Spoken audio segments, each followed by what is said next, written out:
En este momento, hay una bomba inactiva justo en el centro de la economía estadounidense. Porque, como ve, el sector inmobiliario comercial en este país está en caída libre total. Visite cualquier edificio comercial en Nueva York. En la planta baja, todo se ve genial. Hay restaurantes, Starbucks, panaderías artesanales y demás. Parece genial, pero suba en el ascensor y encontrará que piso tras piso tras piso, no hay nada más que oficinas completamente vacías, sin empresas, sin empleados, sin trabajadores, sin nada, solo un gran préstamo del banco que ya no tiene ingresos de renta para sostenerlo.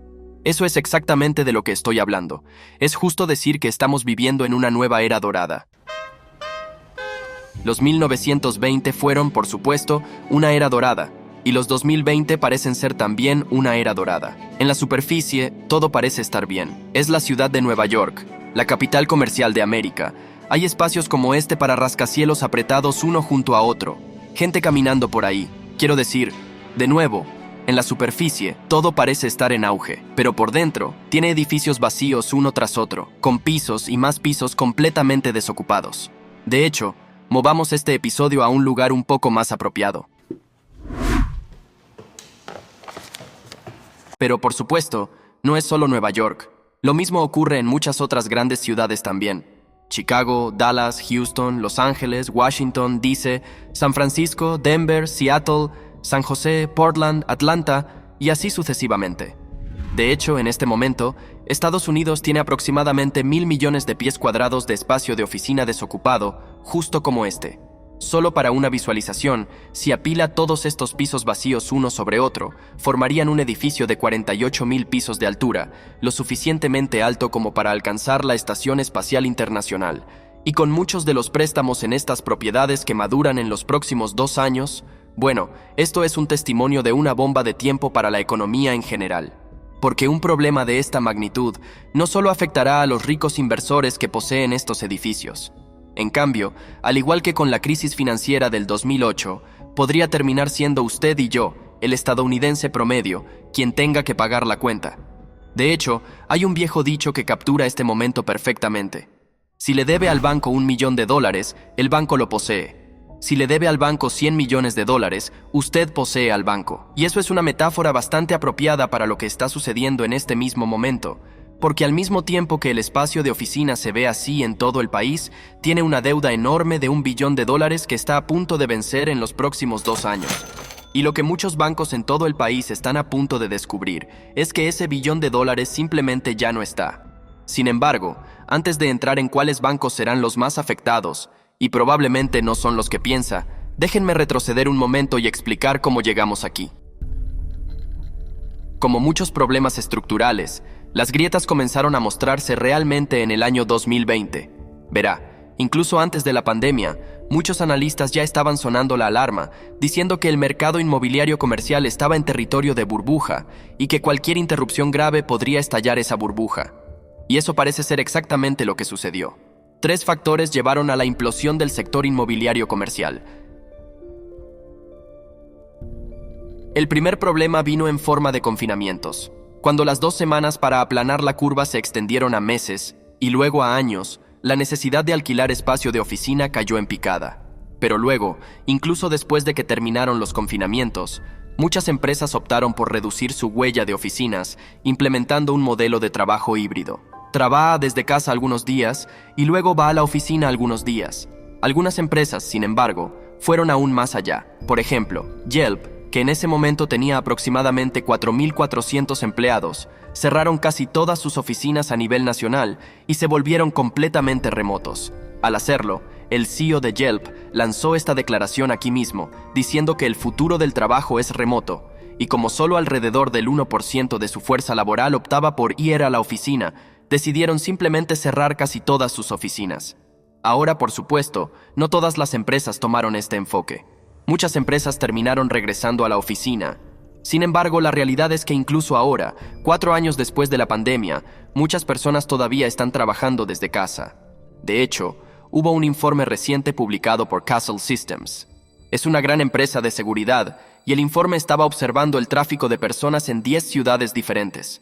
Ahora, Castle administra muchos de los puntos de control de seguridad que se utilizan en estos grandes edificios corporativos, y así pudieron rastrear el número de pases de seguridad en 2.000 ubicaciones diferentes. Y encontraron que, aunque la ocupación de oficinas está en su nivel más alto desde la pandemia, aún es solo el 50% de los niveles anteriores a COVID, lo que significa que es lo mejor que ha estado en los últimos 4 años, pero que sigue siendo solo la mitad de lo que solía ser. Y así, para el sector inmobiliario comercial, estos fueron los 2 primeros clavos en el ataúd. Tuvimos los confinamientos, seguidos del fenómeno de trabajo desde casa, pero aquí es donde se puso sustancialmente peor. Porque al mismo tiempo que estos alquileres se estaban secando, la Reserva Federal aumentó drásticamente sus tasas de interés. Esta noche, por primera vez en 3 años, las tasas de interés suben, lo que significa que lo que paga por pedir dinero prestado, todo, desde una nueva hipoteca hasta un préstamo para un automóvil o sus tarjetas de crédito, está subiendo. El costo de pedir dinero prestado pasó de algo así como 3% en el año 2020 a aproximadamente 6% o 7% hoy. Y esto realmente importa para el sector inmobiliario comercial, porque los préstamos en propiedades comerciales son un poco diferentes del tipo de préstamo que usted o yo obtendríamos para una casa. Aquí tienes una comparación simple. Digamos que compró una casa unifamiliar en el año 2019. La casa costó $200,000. Puso un 20% de pago inicial y para el resto obtiene una hipoteca a tasa fija de 30 años. Tuvo suerte, fue 3%, y así, durante los próximos 30 años, solo paga $1,000 al mes, lo que paga por el capital, así como los intereses. Creo que la mayoría de la gente está familiarizada con este tipo estándar de hipoteca. Sin embargo, así es como funcionan los préstamos para bienes raíces comerciales. Si fuera a comprar un edificio de $200 millones, tomaría un préstamo de un banco. Pero este préstamo es un poco diferente. El cronograma de pagos está estructurado como si el préstamo fuera por 30 años, pero en realidad este préstamo es solo por 5 años. Y así, durante esos 5 años, simplemente pagaría un pago de hipoteca normal, como lo haría en una casa. Pero al final de esos 5 años, tienes 2 opciones. Puede hacer un pago global y pagar los 25 años restantes en una suma global, o puede refinanciar la deuda a la tasa del mercado actual. Y luego, el ciclo simplemente se repite por otros 5 años. Esa es una explicación muy simplificada. Hay muchos matices en estos préstamos, pero en general, así es como funciona. Y así, el problema aquí es bastante obvio. Si compró un edificio de oficinas en el año 2019 con un préstamo al 3%, bueno, para el 2024, ese edificio de oficinas ya no está generando ningún beneficio en términos de rentas. Y si realmente pudiera convencer a un prestamista de refinanciar la deuda, su tasa de interés ahora sería el doble, 6% o 7%. Y si hace las cuentas, ese pequeño cambio en la tasa aumentaría la cantidad que debe en ese edificio en aproximadamente $128 millones. Y así, esta realidad está dejando a los propietarios de muchos de estos edificios completamente en problemas. No tiene ingresos por rentas, tiene tasas de refinanciamiento altísimas, y así muchos están optando por simplemente irse, dejando a los bancos con las propiedades que luego pueden ejecutar. Y como tal, el valor de estos edificios ha caído en picada. Aquí tienes solo algunos ejemplos recientes. En San Francisco, había un edificio de 22 pisos en la calle California número 350. En el año 2019, este edificio se vendió por $300 millones. Pero dado que ahora está mayormente vacío, se vendió el año pasado por solo $61 millones, lo que es una caída del 80% en valor. Del mismo modo, aquí en Manhattan, hay un enorme edificio de oficinas ubicado en la calle 50 Oeste 135. Ocupa aproximadamente media cuadra y tiene 23 pisos de altura. En el año 2006, este edificio valía $332 millones. Pero a principios de este mes, en agosto, ese mismo edificio se vendió por solo $8,5 millones, lo que es una reducción del 97%. En Los Ángeles, tiene un rascacielos llamado la Torre de la Compañía de Gas, que tenía un valor de aproximadamente $632 millones en el año 2020.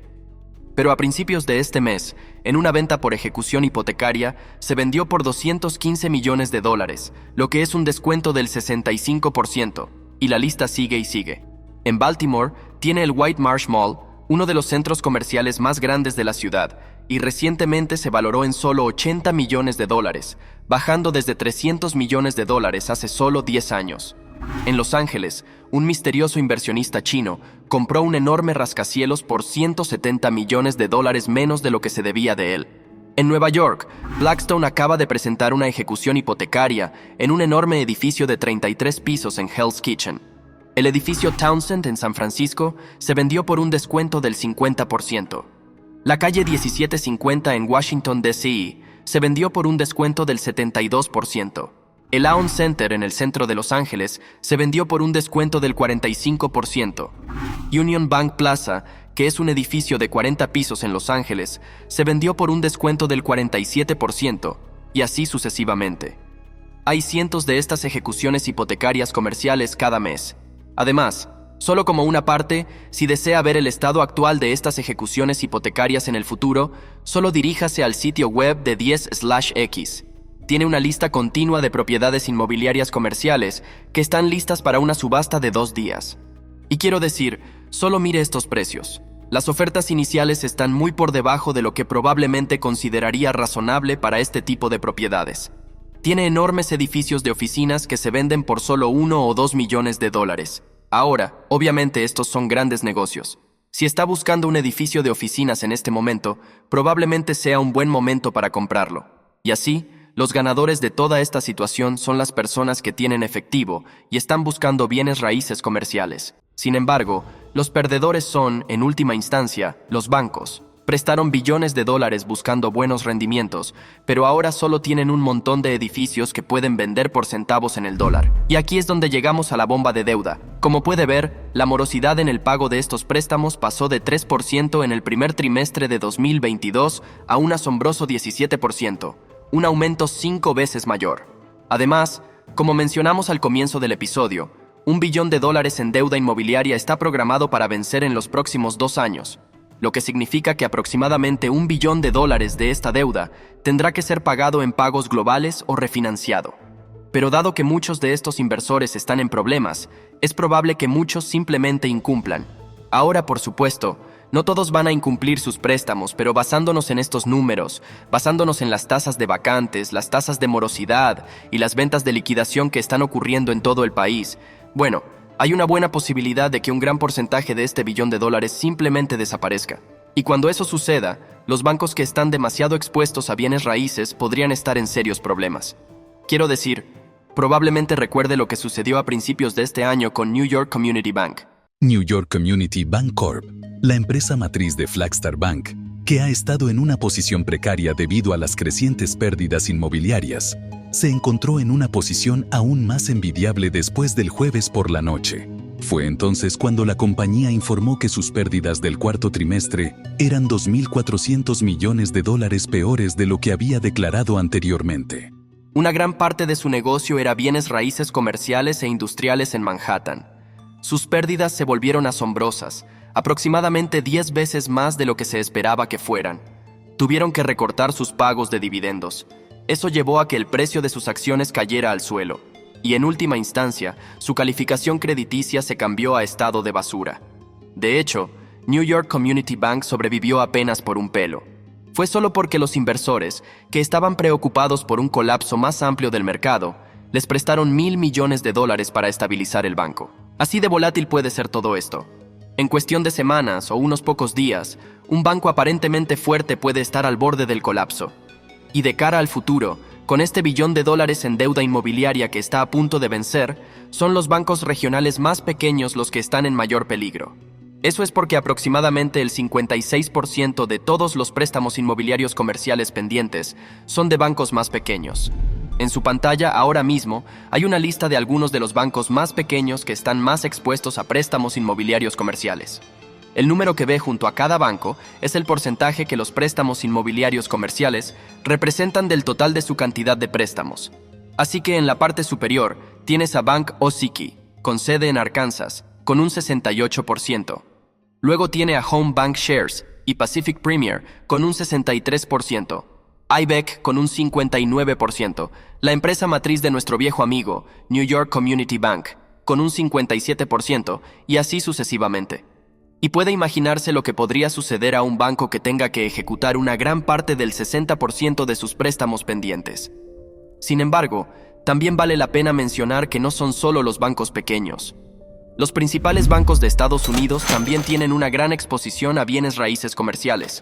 Eche un vistazo. JP Morgan, el 12.6% de los préstamos son de bienes raíces comerciales. Para Bank of America es alrededor del 7%. First Citizens Bank es el 15%. Wells Fargo es el 21%. Citizens Bank es el 23%. KeyBank es el 16%. IUS Bank es el 15%. PNCI también es el 15%. Capital One es el 15%, y así sucesivamente.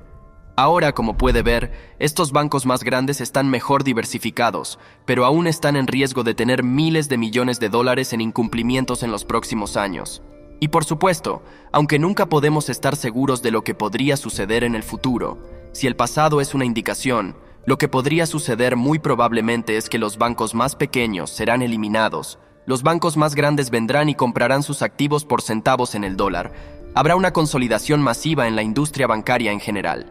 ¿Y si hay pérdidas importantes? Bueno, el gobierno federal estadounidense intervendrá y respaldará todo para mantener la estabilidad. Pero por supuesto, el gobierno federal no tiene su propio dinero. En última instancia, somos usted y yo, los contribuyentes estadounidenses, quienes pagaremos la cuenta. Y esa es la belleza del capitalismo moderno. Si le gustaría profundizar en los problemas que enfrenta el sector inmobiliario comercial, pondré todos los enlaces a mis notas de investigación. Podrá encontrarlos en la caja de descripción debajo de este video. Por cierto, debo mencionar que esa misma caja de descripción está justo debajo de esos botones de me gusta y suscribirse, ambos de los cuales espero que tome un momento para hacer clic y que esta información pueda llegar a más personas. Si quiere echar un vistazo a Epoch TV, pondré el enlace. Estará justo ahí en la parte superior de la caja de descripción a continuación. Y luego, hasta la próxima, soy su presentador Román de The Epoch Times. Manténgase informado y lo más importante, manténgase libre.